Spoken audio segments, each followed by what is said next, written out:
नवरात्रि के चौथे दिन मां दुर्गा के कूष्मांडा स्वरूप की पूजा की जाती है। मान्यता है कि जब सृष्टि का अस्तित्व नहीं था और चारों ओर अंधकार था, तब मां कूष्मांडा ने अपनी हास्य ऊर्जा से ब्रह्मांड का सृजन किया। इसीलिए इन्हें आदि शक्ति और ब्रह्मांड की जननी माना जाता है। चलिए जानते हैं मां कूष्मांडा के बारे में और भी रहस्यमयी बातें। नवरात्रि के चौथे दिन मां दुर्गा के कूष्मांडा स्वरूप की पूजा की जाती है। यह स्वरूप सृष्टि की आदि जननी और ऊर्जा का प्रतीक माना गया है। संस्कृत में कूष्मांड शब्द का अर्थ है कु यानी थोड़ा, उष्मा यानी ऊर्जा या ताप और अंड यानी ब्रह्मांड। मां कूष्मांडा को वह शक्ति माना गया है जिन्होंने अपनी दिव्य मुस्कान और ऊर्जा से इस सृष्टि का निर्माण किया। मां कूष्मांडा की उपासना से भक्तों के समस्त रोग शोक मिट जाते हैं। इनकी भक्ति से आयु, यश, बल और आरोग्य की वृद्धि होती है। मां कूष्मांडा का आध्यात्मिक रहस्य उनका यह स्वरूप बताता है कि सृष्टि की हर रचना और ऊर्जा का मूल मां शक्ति ही है। मां कूष्मांडा सूर्य मंडल में निवास करती हैं और वहीं से समस्त ब्रह्मांड को जीवन, प्रकाश और ऊर्जा प्रदान करती हैं। अध्यात्म में मां कूष्मांडा साधक के भीतर की कुंडलिनी शक्ति को जागृत करने वाली देवी मानी जाती हैं। उनका यह स्वरूप यह भी सिखाता है कि सकारात्मकता और मुस्कान से अंधकार मिटाकर नई संभावनाओं का सृजन किया जा सकता है।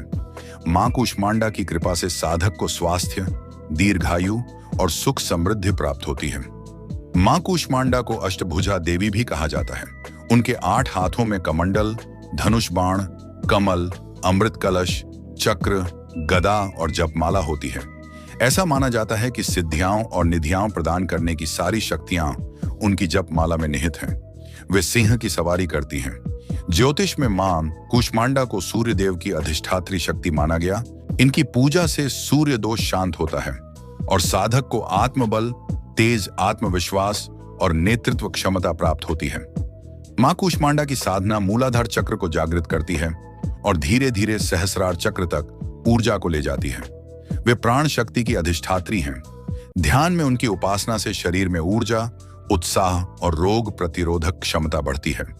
उनका ध्यान सूर्य बीज मंत्र और गायत्री मंत्र से भी किया जा सकता है, क्योंकि वे सूर्य की आत्मा हैं। मां कूष्मांडा देवी की कथा प्राचीन मान्यता है कि जब सृष्टि का कोई अस्तित्व नहीं था, चारों ओर अंधकार ही अंधकार था, न आकाश था, न पाताल, न जीव जंतु और न ही ग्रह नक्षत्र, तब आदि शक्ति दुर्गा ने अपने तेज और दिव्य हास्य मुस्कान से एक दिव्य ऊर्जा उत्पन्न की, जिससे ब्रह्मांड का अंड बना। इस अंड से ही सृष्टि का आरंभ हुआ। इसीलिए उन्हें कूष्मांडा कहा गया, जिसने थोड़ी सी ऊष्मा से अंड की रचना की। उसी अंड से सूर्य, चंद्रमा, तारे, ग्रह नक्षत्र और जीवन का प्रारंभ हुआ। इसी कारण उन्हें कूष्मांडा कहा गया। पौराणिक मान्यता है कि इसके बाद मां ने सूर्य को जन्म दिया, जिससे समस्त ब्रह्मांड में प्रकाश फैला। मां कूष्मांडा सूर्य मंडल के भीतर निवास करती हैं। उन्होंने ही त्रिदेवों ब्रह्मा, विष्णु, महेश को उत्पन्न किया और उन्हें सृष्टि, पालन और संहार का कार्य सौंपा। मां कूष्मांडा ही पूरे ब्रह्मांड को प्रकाश और ऊर्जा प्रदान करती हैं।